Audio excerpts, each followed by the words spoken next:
There's a control tower. It's well, here in Mödlareuth, but it's been brought from somewhere else. The original one from here, there's one original, and there would have been more because there's quite a few of them.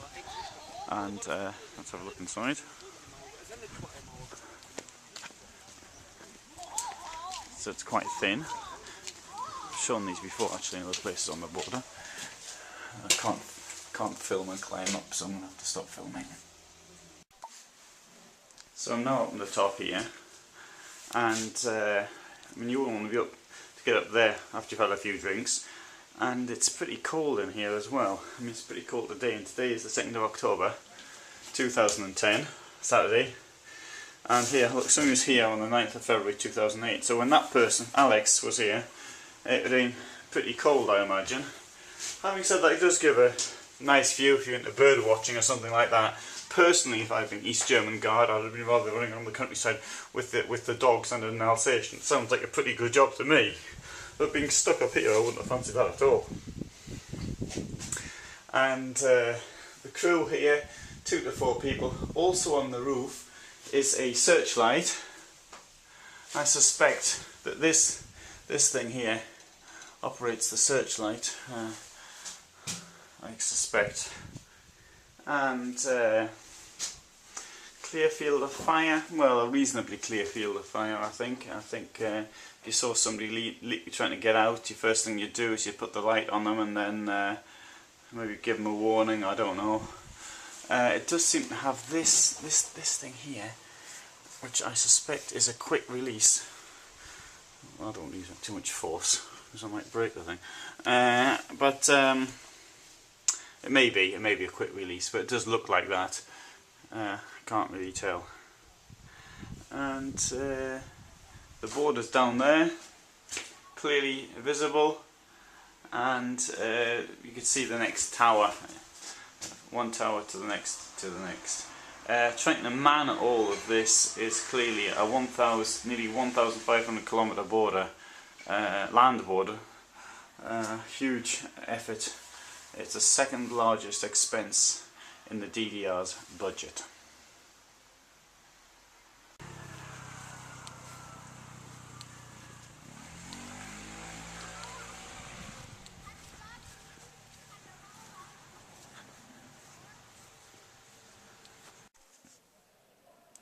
This very curious looking character here is an East German armoured car based on a very distinct Soviet model going back to the 30s.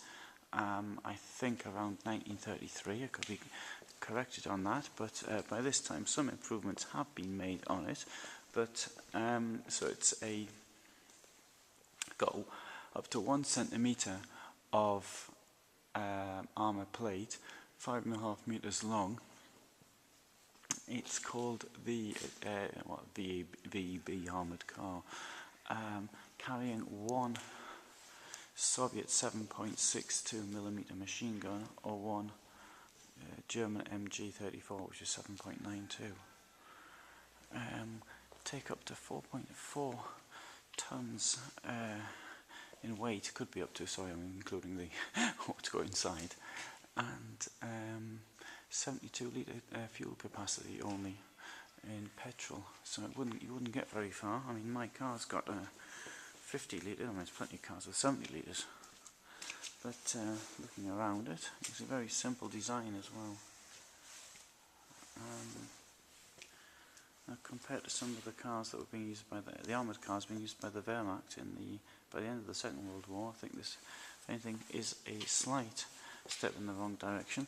Having said that, note the sloping armour everywhere, which would increase that 1 centimetre of armour up to up to 2 metres, depends on the angle the shot's coming in. Well, if the shot's coming up like this way, it's going to be like 80 centimetres, but depends on the angle.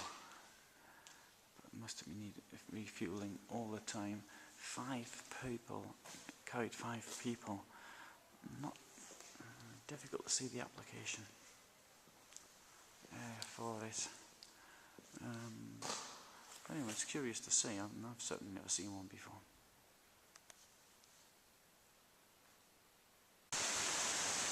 We've got here a story about flight from the DDR. Here in front of me stood once upon a time a mill, and the mill, which dates back a long time, damaged during the war, and the owner then sort of started doing it up again. Then he was ordered to leave, and then he decided to escape. I think that's this mill. I'm not terribly certain, but I think it is. But anyway, this here is the former DDR. There's a stream. There's a car going up there now. That's now in Bavaria up there. So here I'm in Thuringian, and that's Bavaria up there. And I've got this photograph here taken by the police, or whatever, the Stasi or whoever. You can see the car there, right? Let's get a bit closer. What he did was this. He drove his car down here somehow. There we are, and we have some photographs here from the official report, or the copies of the official report, most interesting. It's also a cockroach there, so you can see the cockroach. And here's the official report, piles of paper. I just read some of it. And anyway, so what he did, he was involved, he was working for the police, he'd worked on the border. From 1973 he'd been he'd voluntarily worked on the border. Anyway, he drove his car down there. There's a picture of the car, there's a picture of the car. Now let's move over to the big one here. He got the car to that position there, got out, had this sort of ladder on the back, and put it against the wall and jumped over. Seems pretty easy in the circumstances. Well, yes, but he had many years of trying to worm his way into the police and all the rest of it. This happened on the 25th of May 1973, so he'd planned it for 6 or 7 years, possibly, I don't know, I mean, but he's certainly been involved in the border thing. And furthermore, it must have taken 30 to 40 seconds for him to do it. Now this photograph here just shows how he did it. It's a reenactment by a soldier doing it. This is highly unusual to have a building like this next to the wall. Most of them were destroyed, and those that did exist were there in fact only as because they had some use by the security services. That's it, really. In another film I've shown what the security apparatus looked like, how the first zone you had to get into, and then first and bringing you into the sort of the red zone, the ultra security zone, which is 5 kilometers wide, until you got to here, which is bang on the border. And there it was. Now there's nothing here to be seen any longer. It's gone, and it's sort of curved round there a bit, round there behind these trees. And this is it today. There we are, and there's a mill. There's the mill, what the mill looked like. You sort of recognise from the other photograph, actually. You can see how it was. Not only that, my position is here, in a standout, and this building, I think the wall was there. And this building's still standing, and that was in West Germany. I don't know what year this picture's from. But possibly it's 1939. But anyway, plenty of signs of what was here earlier.